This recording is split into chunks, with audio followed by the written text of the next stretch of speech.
창세기 17장 15절부터 22절까지의 말씀 같이 한 절씩 교독을 하지요. 제가 먼저 창세기 17장 15절을 읽겠습니다. 하나님이 또 아브라함에게 이르시되 내 아내 사레는 이름을 사레라 하지 말고 사라라 하라. 내가 그에게 복을 주어 그가 내게 아들을 낳아주게 하며 내가 그에게 복을 주어 그를 여러 민족의 어머니가 되게 하리니 민족의 여러분이 그에게서 나오리라. 아브라함이 엎드려 웃으며 마음속으로 이르되 100세 된 사람이 어찌 자식을 낳을까? 사라는 90세니 어찌 출산하리요 하고 아브라함이 이에 하나님께 아뢰되 이스마엘이나 하나님의 자식을 낳으리라. 하나님이 이르시되 아니라 내 아내 사라가 내게 아들을 낳으리니 너는 그 이름을 이삭이라 하라.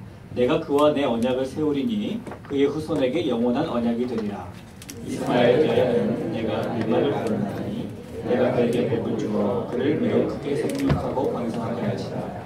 그가 12드름을 낳으니 내가 그를 큰 나라가 되게 하려니와 내 언약은 내가 내년 이 시기에 사라가 내게 낳을 이삭과 세우리라. 하나님이 아브라함과 말씀을 마치시고 그를 떠나 올라가셨더라.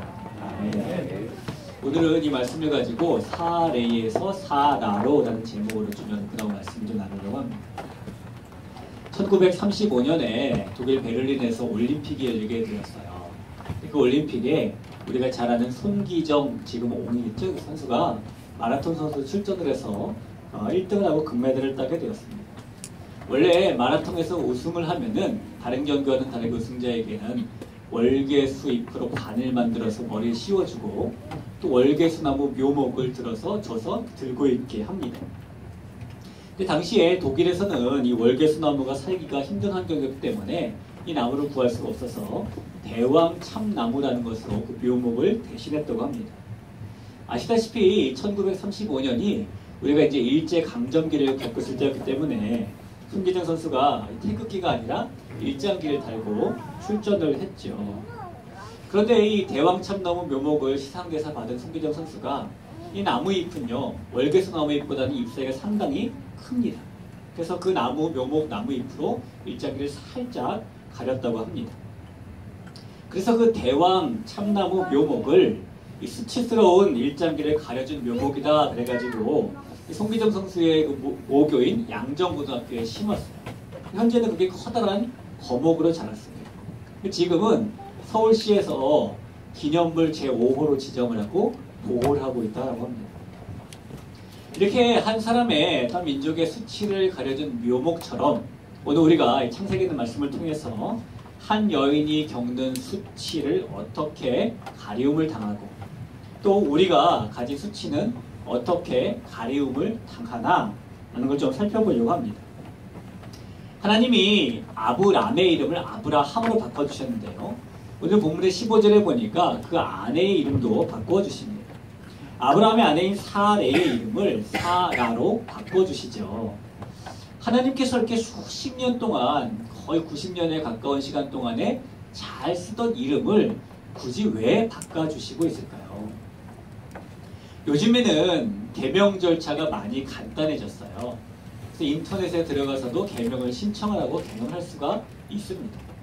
과거에는 개명을 하는 게 상당히 어려웠죠. 실제로 법정에 갔어야 됐고 법정에 있는 판사가 허락을 해줘야 개명이 가능했습니다.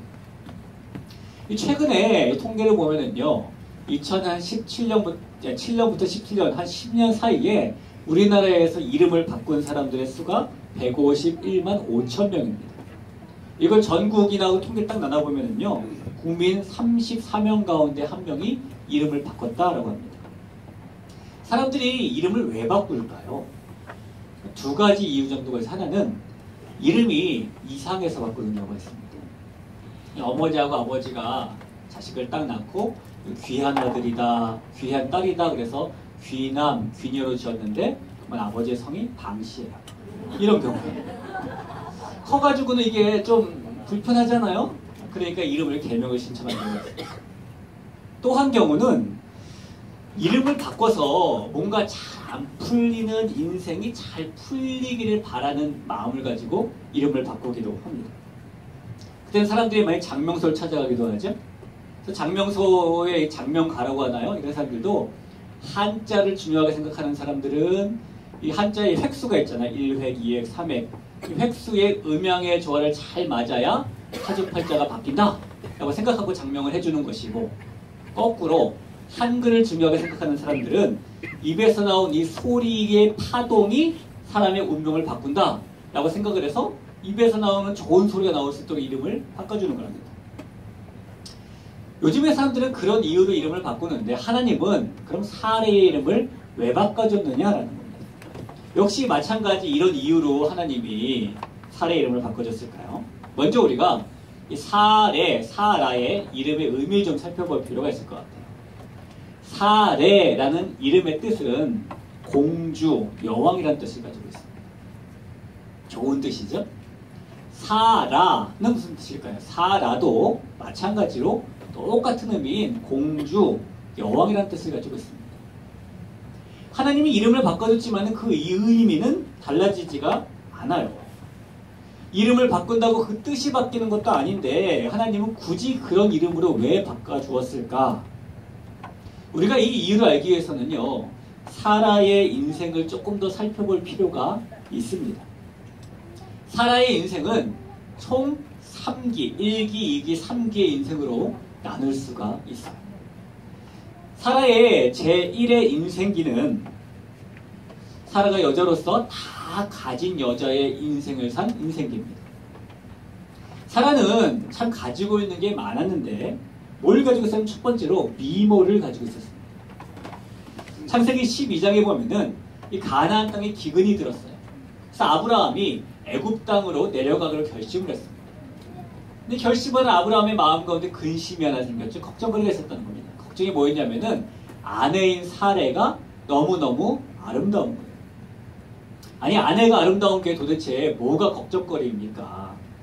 아브라함이 생각하기를 애굽 사람들이 자기 아내가 아름다운 걸 보고 그 아내를 손에 넣기 위해서 자기를 죽일까봐 걱정했다는 겁니다. 그래서 아브라함이 자기 아내인 사레한테 우리 애굽에 가거든 우리 부부 사이라고 하지 말고 남매 사이라고 하자라고 말합니다. 애굽에 들어가니까 아브라함이 예상했던 대로 애굽 사람들이 이 사레의 심히 아름다움을 보았어요. 이 아름다움이 얼마나 소문이 자자했는지 바로의 궁전에 있었던 신하들도 그 소문을 듣고 사레를 칭찬했습니다. 결국 이 바로의 신하들이 칭찬한 그 사레를 바로가, 애굽의 왕이었던 바로가 궁으로 불러들였습니다. 불러들이고 성경에 보니까 아브라함에게 양과 소와 약대를 선물로 주었대요. 그리고 어느 정도 사례가 아름다웠길래 궁으로 불러들이고 양과 소와 약대를 선물로 이만큼 안겨주었을까요? 그 우리가 잘 알다시피 그 젊음은 그 자체로 빛난다라는 말이 있잖아요.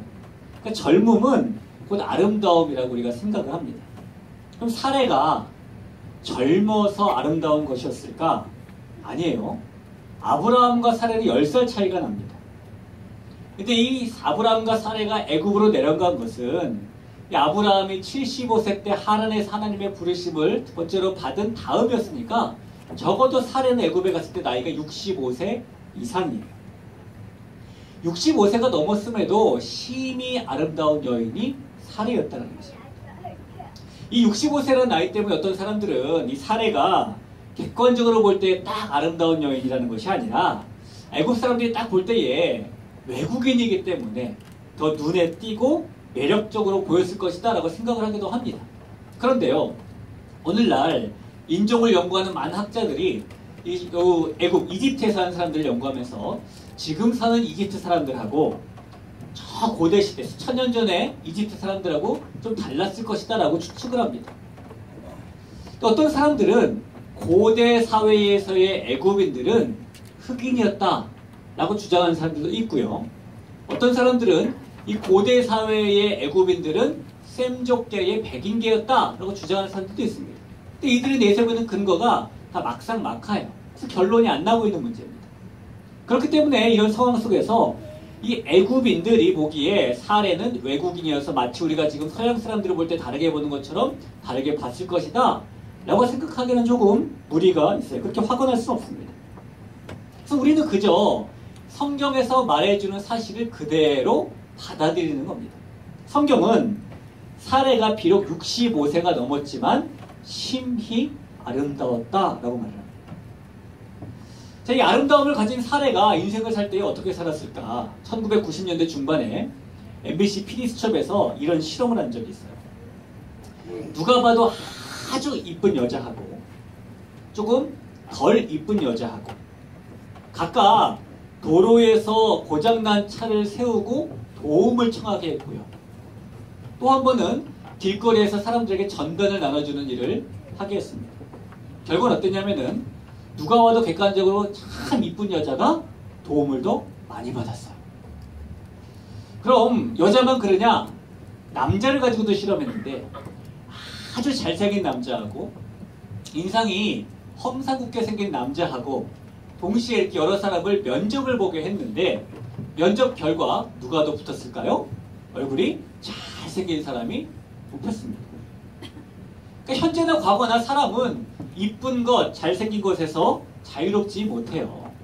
근데 사례가 65세가 넘을 때까지 그 미모를 가지고 있었다는 것은 인생을 살면서 여자로서 다 가진 인생을 살았다는 겁니다. 여자분들 한번 대답해 보세요. 미모를 가지면 다 가진 거죠.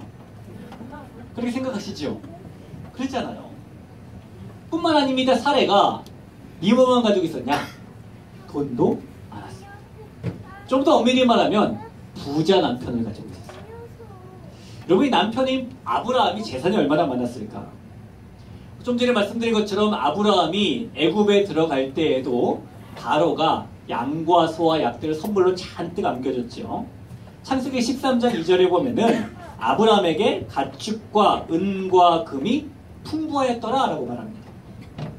얼마나 이 가축이 풍부했든지 땅에 이 먹일 꼴이 부족해서 조카 롯하고 서로 헤어지는 상황까지 가게 되잖아요. 창세기 24장 35절에 보면 여호와께서 나의 주인에게 크게 복을 주시어 창성하게 하시되 소와 양과 은금과 종들과 낙타와 나귀를 그에게 주셨고라고 아브라함의 시종이 이렇게 고백을 합니다. 정확히 어느 정도인지 부자인지 모르겠지만은 아브라함은 상당한 부자였어요. 그리고 사례는 그렇게 상당한 부자인 아브라함의 아내였습니다. 이런 미모도 뛰어나요. 게다가 부자이기도 해요. 그러면 다 가진 거죠. 그쵸? 이쁜데 돈도 많아. 그런 생각 들지 않습니까? 이게 사라가 살았던 제1의 인생입니다. 다 가진 것 같은 인생. 사라가 이제 제2의 인생을 살게 되는데 제2의 인생은 아이러니하게도 아무것도 가지지 못한 인생입니다. 이 다 가진 것 같은 인생을 살던 사례도 시간이 점점 세월이 흘러가면서 아무것도 가지지 못한 여자의 인생을 살게 됩니다. 비록 사례가 미모가 뛰어났고 재력이 풍부했지만 두 가지 결핍이 있었어요. 한 가지 결핍은 남편에 대한 무너진 마음을 가지고 있었습니다. 여러분, 성경은 이 사례의 심정을 자세히 우리에게 설명해주고 있지 않지만 우리가 충분히 사례가 어떤 마음을 가지고 살았는지를 합리적으로 추론해 볼 수가 있습니다. 기근 때문에 남편과 함께 애굽에 가게 됐어요. 근데 이 남편이라는 작자가 하는 말이 네가 너무 이쁘기 때문에 저 사람들이 날 죽일지 모르니 우리 부부라고 하지 말자. 그리고 아브라함의 이 말은요, 지금 사례를 위한 말이 아니라 누굴 위한 말입니까? 자기를 위한 말이에요. 그러니까 사례를 호강시켜주기 위해서 너 궁전에 가야 되니까 남매라고 하자 라고 말하는 게 아니라 내가 죽을지도 모르니까 남매라고 하자라고 말하고 있는 거예요. 그 결과 애굽의 바로가 진짜 궁으로 사례를 불렀고 아브라함은 바로에게 양과 소와 낙타를 잔뜩 받았습니다. 생각해 보십시오. 이 낙타와 양과 소를 받아가지고 돌아가는 아브라함을 보는 사례의 마음이 어땠을까요? 좀 심하게 말하면 이 남편이라는 작자가 지금 사례를 어떻게 하고 있는 거예요? 팔고 있는 겁니다. 요즘에 현대 여성들이 원하는 남편상이 있어요. 어떤 남편을 원하는가 보면은 뭐 이렇게 성공한 남편이라던가 아니면 재력 있는 남편이라던가 아니면 뭐 잘생긴 남편이라던가 안정적인 직장을 갖고 있는 남편이라든가 이런 것들보다도 현대 여성들이 원하는 남편상의 1위는 뭐냐면 신뢰할 수 있는 남편이란 말이에요. 2위가 나만 위해주는 남편이래요. 아브라함은 돈은 많았지만 남편으로서 신뢰할 만한 남편이 지금 되지 못하고 있습니다.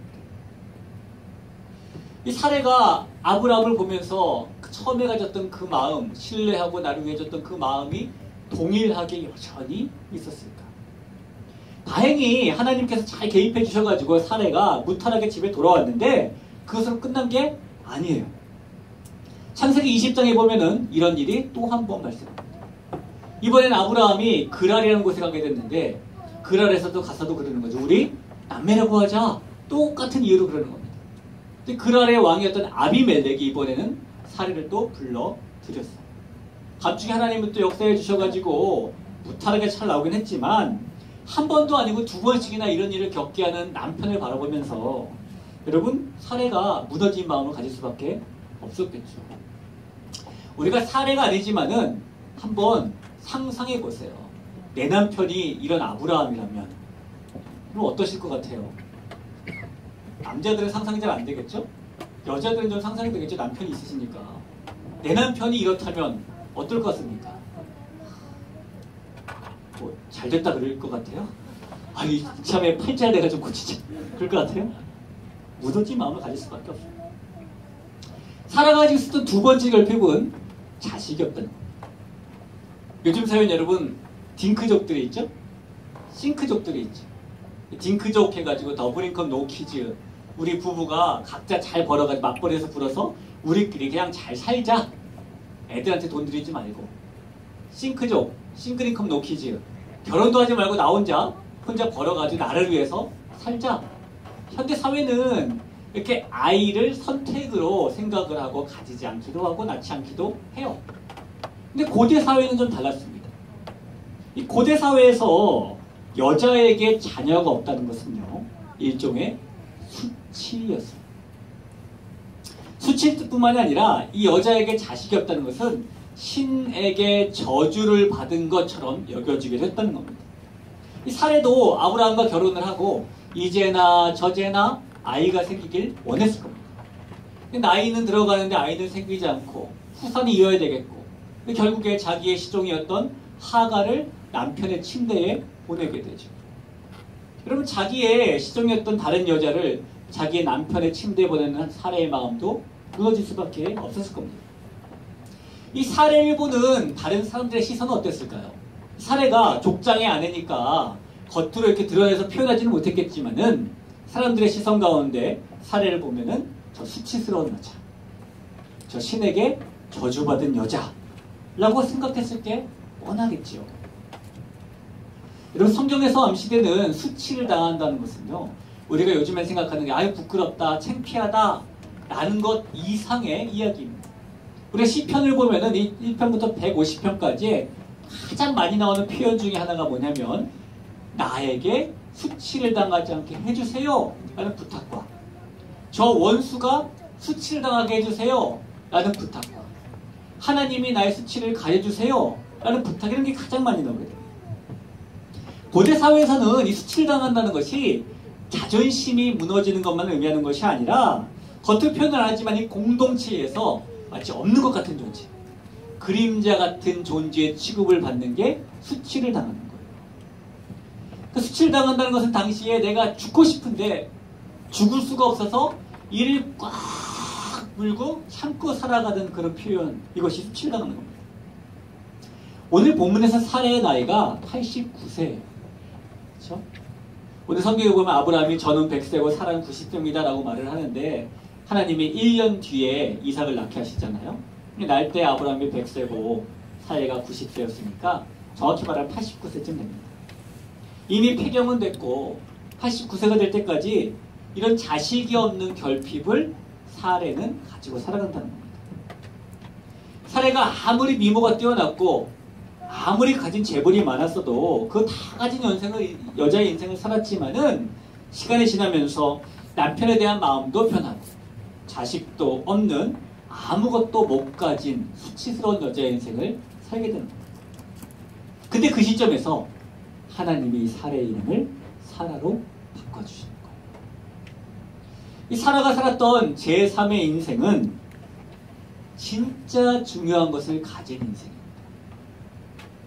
다 가진 여자에서 아무것도 못 가진 여자가 된 이 사라의 인생이 하나님께서 사라라고 부르시는 순간부터 진짜 중요한 것을 가진 여자의 인생이 됐어요. 미모와 재력, 세상을 살기에 부족함이 없는 그런 환경을 가지고 있었지만은 그것이 사라의 인생에서 가장 중요한 것은 아니었다는 겁니다. 그럼 사라가 가지게 된 진짜 중요한 것들은 무엇이었을까? 오늘 약속을 통해서 누구를 낳게 됩니까?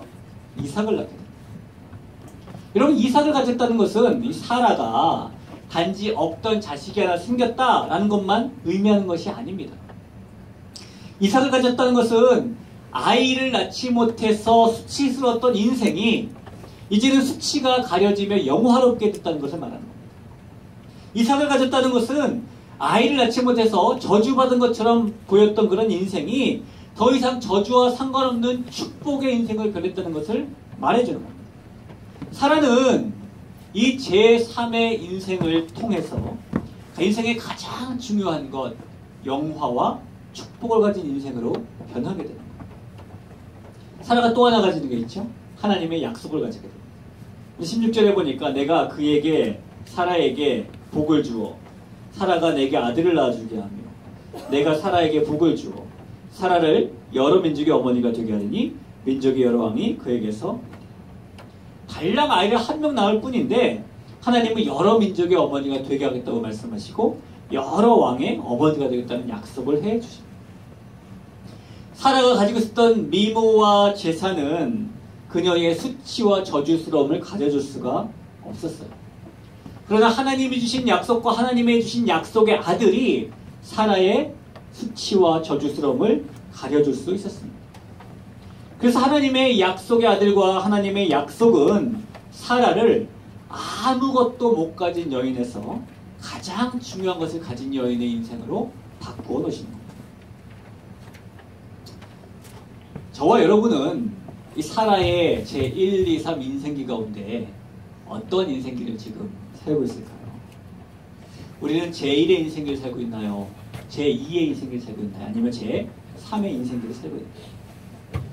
미모가 뛰어났고 재산이 아주 많았던 사라의 인생처럼 나를 지켜줄 수 있고 내가 의지할 수 있는 많은 재물 혹은 남들보다 더 크고 좋은 찬란한 나의 집, 언제나 어깨가 으쓱해지는 나의 지금의 현재의 위상, 너무나 안정적인 나의 직장, 탄탄대로를 걷고 있는 나의 걱정 근심 없는 아들, 딸, 남보다 더 뛰어난 나의 스펙, 이런 것들을 가진 다 가진 인생과 같은 인생을 여러분 살고 계시나요?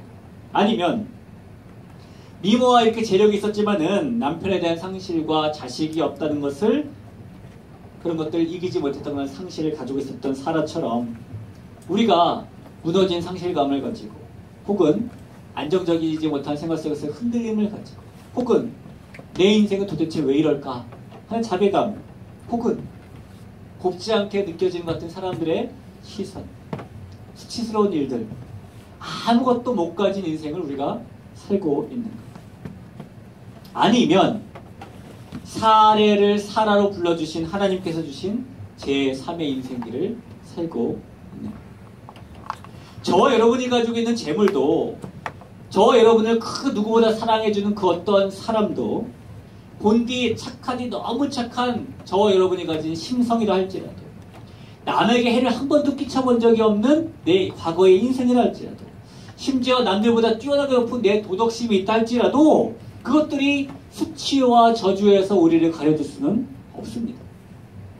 여러분, 수치심 중에서 가장 뼈아픈 수치심은 죄 때문에 오는 수치심입니다. 그 누가 그 무엇이 죄 때문에 오는 수치심을 가려줄 수가 있겠습니까? 아담과 하와가 죄를 졌습니다. 선악과를 따먹었어요. 그 다음에 그들이 제일 먼저 느낀 게 뭡니까? 수치심을 가졌다는 거예요. 그래서 그 수치심을 가려보기 위해서 나뭇잎을 엮어가지고 한번 가려보려고 했어요. 또 완전한 것이 아닙니다. 그래서 하나님이 결국에 가죽옷을 지어서 그 수치를 덮어주십니다. 저와 여러분이 가지고 있는 수치와 저주는 하나님께서 이 약속의 아들인 이삭을 통해서 보여주시는 우리의 약속의 아들 예수 그리스도를 통해서만 가려질 수가 있는 겁니다.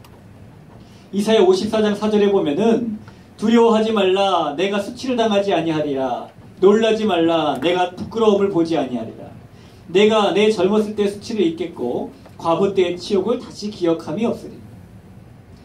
네가 수치를 당하지 아니하리라. 네가 부끄러움을 보지 아니하리라. 네가 치욕을 다시는 기억하지 못하리라. 누구 때문에 우리에게 이렇게 해주시겠다는 겁니까? 예수님 때문에 이렇게 해주시겠다는 겁니다. 우리가 가지고 있는 그 무엇도 저와 여러분의 수치를 가려주고 덮어주지 못합니다. 그러나 예수 그리스도만이 저와 여러분의 수치와 저주를 덮어줄 수 있는 분임을 꼭 믿으시기 바랍니다. 저와 여러분이 혹시라도 다 가진 것 같은 인생을 살고 있을지도 몰라요. 혹시라도 아무것도 가지지 못한 것 같은 인생을 살고 있을지도 몰라요. 혹시 우리가 이 사례의 제1의 인생, 제2의 인생과 비슷한 인생을 살고 있었다면은 이 사라에게 있었던 제3의 인생, 하나님께서 약속을 주시고 수치를 가려주셨던 그 인생을 기억하고 살아갈 수 있었으면 좋겠어요. 그리고 그 제3의 인생은 오직 예수님을 믿는 믿음과 신뢰하는 삶을 통해서만 우리에게 주어지는 사실도 여러분 꼭 믿으셨으면 좋겠습니다. 하나님은 우리의 수치를 덮으시기 위해서 예수님에게 대신 수치를 입히셨습니다. 예수님이 우리의 수치를 대신 당하고 우리의 수치를 덮어주셨습니다. 그래서 그 예수님이 이삭과 같은 약속의 아들이 되는 것입니다. 이삭이 사라에게 그렇게 했던 존재가 됐던 것처럼 예수님이 저 여러분에게 동일하게 수치를 가려주며 저주를 끊는 그런 존재가 된다는 것을 믿고 나아가는 우리의 제3의 인생기가 되기를 간절히 소원합니다. 아멘. 같이 한번 찬양하고